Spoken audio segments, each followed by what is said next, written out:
National Herald case में आज सुनवाई। राहुल गांधी के वकील की दलील पूरी। कांग्रेस ने उठाई सवाल, बिना ट्रांजैक्शन मनी लॉन्ड्रिंग कैसे। नेशनल हेराल्ड केस से जुड़ी मनी लॉन्ड्रिंग जांच में आज दिल्ली की राव एवेन्यू कोर्ट में अहम सुनवाई होनी है। मामले में राहुल गांधी के वकील RS चीमा ने अपनी दलीलें पूरी कर ली हैं। उन्होंने अदालत में स्पष्ट किया कि एसोसिएटेड जर्नल्स लिमिटेड AJL को बेचना कांग्रेस का उद्देश्य नहीं था, बल्कि संस्था को बचाना था, जो भारत के स्वतंत्रता संग्राम की ऐतिहासिक विरासत से जुड़ी है। चीमा ने कोर्ट में कहा, AJL मुनाफा कमाने वाली संस्था नहीं थी, ये एक वैचारिक संस्था रही है जो स्वतंत्रता आंदोलन का हिस्सा रही है। इसे बचाना कांग्रेस की नैतिक जिम्मेदारी थी। उन्होंने बताया कि AJL की स्थापना का उद्देश्य पत्रकारिता और जनहित से जुड़ी गतिविधियों को बढ़ावा देना था, न कि संपत्ति या लाभ के लिए कारोबार करना। शनिवार को प्रेस कॉन्फ्रेंस में कांग्रेस प्रवक्ता सुप्रिया श्रीनेत और पवन खेड़ा ने आरोपों को अविवेकपूर्ण बताते हुए कहा, ये बेहद असामान्य केस है, क्योंकि इसमें न तो कोई वित्तीय लेन देन हुआ है, न ही संपत्ति का वास्तविक ट्रांसफर। ऐसे में मनी लॉन्ड्रिंग का आरोप तर्कसंगत नहीं है। प्रवर्तन निदेशालय ED ने 2 जुलाई को अदालत में कहा कि राहुल गांधी और सोनिया गांधी ने AJL की 2000 करोड़ रुपए की संपत्ति को अपने नियंत्रण में लेने की योजना बनाई थी। ED के अनुसार कांग्रेस की ओर से AJL को 90 करोड़ रुपए का कर्ज दिया गया था, जिसे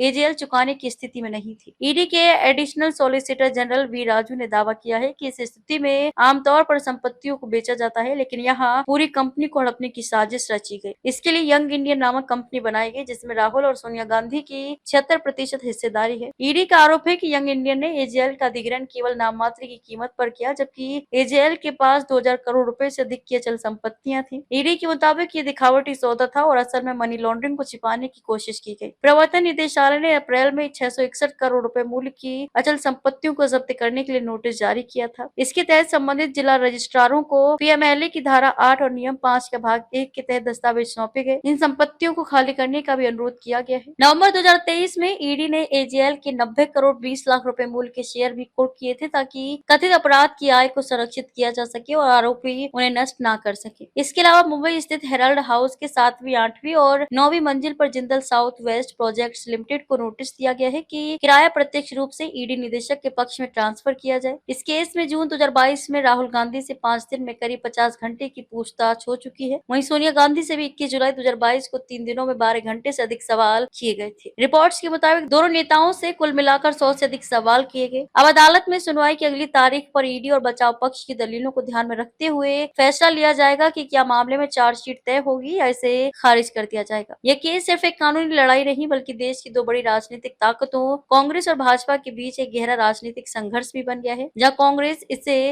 राजनीतिक बदले की भावना बता रही है, वहीं भाजपा इसे कानून की कार्यवाही के रूप में पेश कर रही है।